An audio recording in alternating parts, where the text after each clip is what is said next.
भगवान को क्षेत्र बनाने का विचार बता करके भगवान के चरणों का वंदना करते हुए वहां से जो है अंतर ध्यान हो गए, समुद्र में समा गए। उधर प्रभु ने आज्ञा दी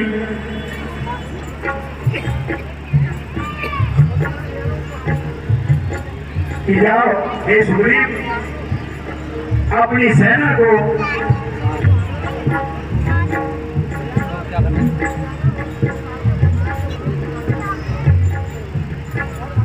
जहां तहां बैठ करके शिलाखंड पत्थर मंगवाइए और सेतु का निर्माण कराइए। सुग्रीव जी ने आज्ञा दी। महाराज लोग प्रभु की आज्ञा, अपने राजा की आज्ञा को प्राप्त करके जहां तक आचरण दिए और शिलाखंड लाने लगे।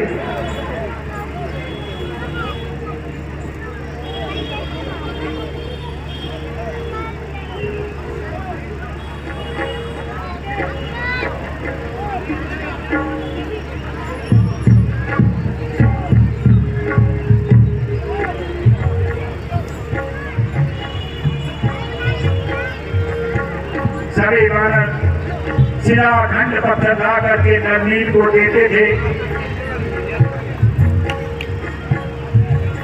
अति उदंग दर्शन गणानी रहते ही उठाए, आन रे ही नर नीर कहो मिल चाहिए से तो बड़ा। कहने लगे हे गिरिराज, मैं तुम्हें भगवान की दर्शन कराऊंगा। तब गिरिराज जी ने कहा ठीक है, अच्छा। हनुमान जी जैसे ही मथुरा के समीप पहुंचे तो वहां से प्रभु की वाणी हो गई थी कि अब कोई पत्थर की आवश्यकता नहीं है, जो जहां है वहीं शिलाखंड रख करके शीघ्र आ जाओ। तब हनुमान जी ने जो ही गिरिराज जी को उतार कर वहां रखना चाहा, सुनिया क्या हनुमान तबो कह गिरिधरो उतार, गिरि गोवर्धन विप्र तनो धरि गयो विचार। हनुमान जी ने आज्ञा सुनते ही जो गिरिराज पर्वत को वहां रखा तो गिरि गोवर्धन ने विप्र रूप धारण करके कहा, तो आप तो राम जी के दर्शन की प्रतिज्ञा करके लाए थे, हमारे मन में राम जी की दर्शन की इच्छा है, आप हमें त्यागते क्यों हो, ये उचित नहीं है। ये सुनकर के महावीर जी ने प्रभु का स्मरण किया।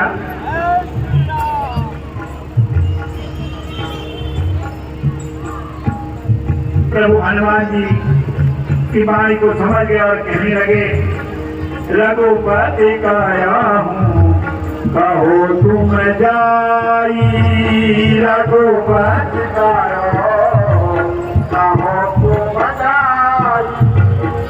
राम जी ने हनुमान जी से कहा, हनुमान जी गिरिराज जी से कहो कि द्वापर के अंत में आकर के दर्शन दूंगा और 7 दिन तक आपको हाथ पर धारण करके रखूंगा, जिससे तीनों लोगों में आपकी महिमा फैलेगी। अनुत देव धाम सिधरी है सो तनु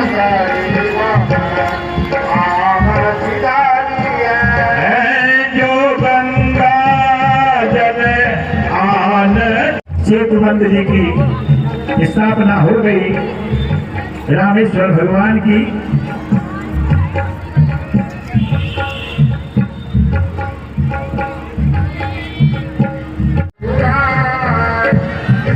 दोनों भाई एक और को देख करके हंसे और श्री राम जी आगे चल रहे हैं, लक्ष्मण जी सैन सहित रघुवीरा। समुद्र के किनारे पर ही भगवान ने डेरा डाल दिया और सभी बानरों को आज्ञा दी, जाओ तुमने बहुत मेहनत की है, जाओ कंदमूल फल खाओ और